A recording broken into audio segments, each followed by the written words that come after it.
great. He's great. I spoke with him this week. Oh yeah. Yeah, because kind of like at this stage with everyone that's trying to figure out, like, where do I go next? What's my, I know what my burn rate is, how much money I'm spending every month. And I know when I'm going to run out of money. And so that's not much time. What should be my priorities right now? And of course, I'm going to always say sales, revenue, and taking care of the customers you have through whatever customer success things you have set up, right? So, it's just really just like, if you have customers, how can you better serve them, right? And so just talking through those things. And for customers that are, for example, using your freemium plan, like, talk to them. Right? Like, don't let the time expire and then they don't, convert. Right now, let's talk to them, call them now and see how they're using it. If they're not using it, why not? Learn more about their business. What's their business model? And I'm like, inject some wisdom that can help them with their business. Like, and that's it. Don't try to sell them. Right. End the call. Yeah. And do that for everyone. Like, if you could do at least 10 of those every day, and in addition to like having your cadence of, all right, I reached out to this new customer, new prospect, and I found them on LinkedIn, right? Then I stalk them and I see where they are on Facebook, and I can actually see what they post on their personal page, right? And I see the company has a Facebook page, right? So I connect with the founder. I see the company has a Facebook page. I like the Facebook page on behalf of my company, right? Because you know how you can like a Facebook page as your company. Boom. See if they're active, of course. If they post, like it, comment, you can. So I'm talking about a cadence. This is not all happening in the same day. So decide what that cadence is going to be. So on the third day, you're going to message them through Facebook. All right. So then what are you going to do on the fourth day? So we were just going through that. And I shared with the founder about how I used to share the entire journey when I was building my tech startup, like on like social media. So I would say, this is the cadence I'm using. Like, first step, I would do this. Second step. So it was 12 different things in mind. And I told people, I'm like, by the time I get to 5, all people converted. I never actually had to get to 12, but outline the 10 to 12 steps that you're going to do for each person. And so he asked me, he said, well, how did you come up with that? I said, I just made it up. Like, you figure out who your customer, you just, like, there's no magic formula. Like, just make it up, see what part works, what doesn't, and change it. Like, that's the good thing. Yeah. There are, it's almost better to make it up too. Cause like, you will go to, there'll be a hot book on how to do these kind of things. And they'll give you the outline, the steps, and then they'll make it around, say, the ATDC community will share it with a bunch of other people saying you should read this book. And then next thing you know, you start seeing those emails coming in from people on that cadence with that exact wording. And you're like, oh, you just read Susan's book. I'm not, nah. Or it might be worth it to just be like, hey, I read the same book. Let's not go to step 12 already. But if you take it from a couple different places and make it up yourself, then you get to like have your own, your own thing, and you're a little bit different than what everybody else is doing while still doing the same thing. But I think that's fun. I like that idea of, especially when it's like, I think everybody, kind of shot their best shot during the COVID as far as, all right, what's the best deal we can do for as many people as possible, and like fill up this funnel. And it's oftentimes was a freemium model. And then you're just like, okay, now you have these people, what are you going to do with it? And how do you, like, you're going to have to like work extra hard to keep them going and love them up and all that kind of stuff. So that's, I think that's really hard right now. I bet you there's a lot of that going on. Much. It's like 0% conversion, right? Because they didn't have. And so one of the things I kept I think I may have posted about it. It may have been in a blog post too, but I cautioned people right in the beginning of the pandemic was like, I get it. You're giving things away for free and these trials and all that. But before you even do it, define your customer success strategy, basically how you're going to help them win using it, and remain sticky to it. But how are you going to convert them? So I'm saying you need to make sure they're successful right now while it's free. And then what is the process for converting them? Hope and pray. Hope is not a strategy. You see that? You see that meme? What is it specifically? I'm like, is it on day 10 after they, their trial? Are you going to call personally and talk and say, hey, this and that? And what is that script going to be? What are the questions you're going to ask? Like, I think people will be less nervous about doing it, especially startups, because this is really sales 101, to be honest with you. And so a lot of them are scared of that. And I get it, especially for engineers. Right. We're stereotypically introverts. So we don't naturally want to do those things. And so like, after you write it out, but we are rule followers, because remember, everything is a formula, right? So if I do this, and this, I should possibly get that. The only difference is in startups is no guarantee of that, right? Of that, what the solution, what the final outcome will be, but we do follow formulas. I'm like, outline that formula, what you're going to do, put it on your calendar. It's a certain block of time. It's an appointment on your calendar that you're going to call, these 20 people, whatever, on this day, because this is when their trial is 5 days old or 7 days, whatever that is. And it just helps. All of these little things help you overcome that inertia of just being hopeful. And it's hard in the moment, but it's even harder to look back later and look at all the missed opportunity you let go because you didn't have a plan in place. Even if it's imperfect, everybody's plans are imperfect, but at least you have one. Mm-hmm.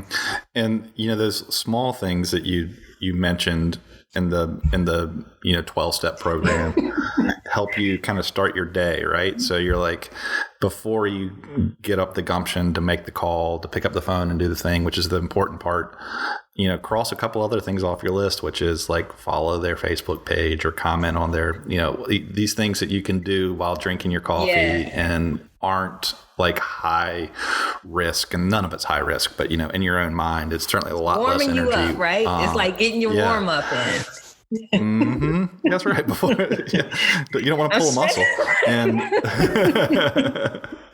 getting your stretches in, right?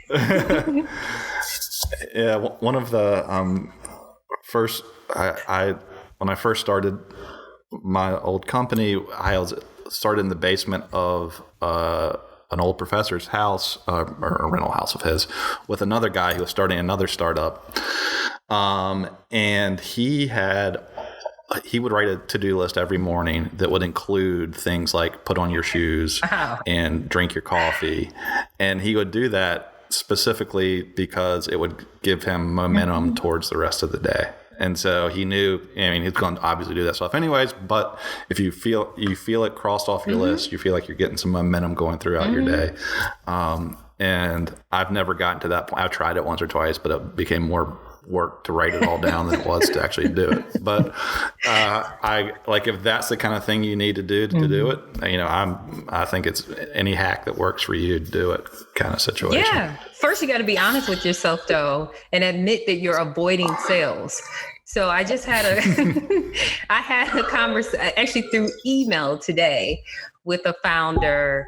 As you know, as he knows, we have the Industry Connect program, which, helps connect founders with potential pilots, potential customers and all that.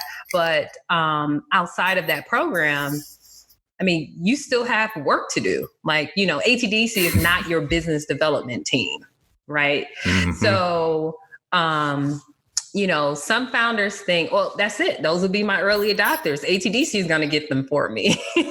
Right. So I had to Home Depot and Coke are my first two clients, guaranteed. Yeah, I had to explain, after a year and a half of Industry Connects, and you still haven't put into motion a sales strategy and marketing strategy, you're not going to have a traction to show to an investor. Like that part, you have to, first of all, be honest with yourself that you haven't done the work, and you place the whole expectation or that, someone else is going to do that.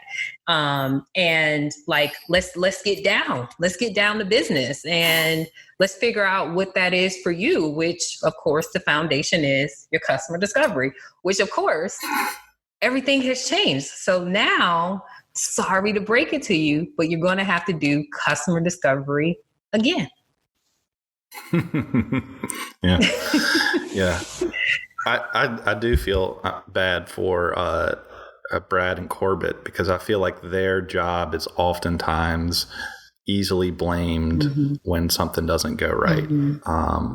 So their job of connecting to a venture capitalist or connecting to a Industry Connect, and that company doesn't close the sale on either of those things, it can be like, why didn't you help us with that? And that's really not their job. Right. And it really is your job. It's really your job to close the sale as a founder, right, or for the investment. And so I think that you kind of find out a lot about the person or the company when they're talking through those things. And when they say, thank you, none of those things closed or worked out, but thank you for the connection anyways, instead of why didn't you help us close it? Exactly. But I want to hear, so here's why I take it a step further, which for some people, they don't want to face those things, but I literally ask them because it pushes them to like make progress. So I always ask, okay, so you had that Industry Connect, and how did it go? And it went great, this and that. And so, it's not really, we're not really what they're looking for. My next question is, okay, so what did you learn about where your hypothesis was maybe incorrect? Or did you learn that a certain process that you need to do before you meet with the company next time? Like, do you need to like review their 10K? Do you need to like just map out what you think their business model is, what their current needs are? Have you looked over articles on their website? Have you looked at their most recent press releases to see what's important to them? Like, let's identify things that you'll do next time before an Industry Connect, so that you are even better prepared, and you actually may decline the Industry Connect because it's probably a waste of time on both parties. Or you may do it anyways and just to introduce yourself. It's never a bad thing to extend your network and explain to them what you're working on and say, hey, I know what you're working on too. But what did you learn from that interaction? Because there's something to be learned from everyone. Have you ever sat in on an Industry Connect before? I did it once. It was fascinating to me because it's so, and there's a lot of parts of startup life that are so antithetical to like how business gets done for me. So like I always get very frustrated, and when I say I hate the idea that someone strokes a $5 million check from a 10-minute slide deck presentation. That seems like how do you choose to make such a big investment on such a small thing? Yeah. And it's more complicated than that but it feels like that too often. And people put too much effort into it because of that, I think. And it's the same thing with the Industry Connect sometimes, is people come in and they think they're pitching to an investor, and they're not. And it can be a conversation. It can be you learning about that company a little bit and learning about what their pains are, and then explaining how your great product solves the pains that you have. And I sat on the one, and there was was five companies back to back to back, and only one of them asked questions first, and that was the one that got a follow up meeting and proposal and all that kind of stuff. And I was like, oh, that was obvious to me. I mean, it was just so obvious to me because that person showed a little bit of interest in the process and the company, and then was able to explain why they did what they did helps them. And that's just kind of that to me was always sales 101. was people would the face-to-face side of it, of sitting there and learning and asking questions and never starting as much with them as possible. If it is asking about their family, that's fine. If that's a helpful way for you to get started. But if it's more about asking about, just what they do and why they're in such, why they're even having this meeting to begin with, you can get so much further down the road doing that. And so genuine curiosity, right? Well, that is it, right? I mean, I think that is, if some people are just kind of genuinely interested, and some people maybe aren't, but that was always a fun part of business. It's just learning all those different mousetraps and why people are doing what they're doing and all that kind of stuff as well. So if you choose to enjoy it, it's part of something that's like, isn't this cool that this person does this, and it's 100% different from what I do, but there's so many small items that are the same, and there's so many different pains that are universal in business that doesn't matter to the industry or all that kind of stuff. It's the first product person I sold a website to bought and sold used semiconductor testing equipment. Wow. And I was like, what does this even mean? But then you talk to them, and so you're like, one, you just have to ask why this is a market, and then you hear this person who's kind of saw this brilliant business because there was a gap in the market where there's all these semiconductor testing equipment that would get obsolete, but would work just fine, and people would still want to buy it, blah blah blah. And you're like, in a couple of minutes, you're not only learning about their company, but you're just fascinated about this person who saw this whole thing in this business. So go in there like you're writing a book. I don't know. Just try to be fun with that. Yeah. And you have to enjoy it in order to do sales. And, that's the foundation of customer discovery, to be honest with you. The thing is, so here's the interesting part, because I remember being that person where I would have to really be disciplined to tamper down my extreme desire to sell. You have to really tamper that down during customer discovery. So that's why it's always advisable to practice. I always tell people practice. Ask someone that will allow you to ask them these questions and tell you how certain questions made them feel, because that will drive how that conversation is going to go.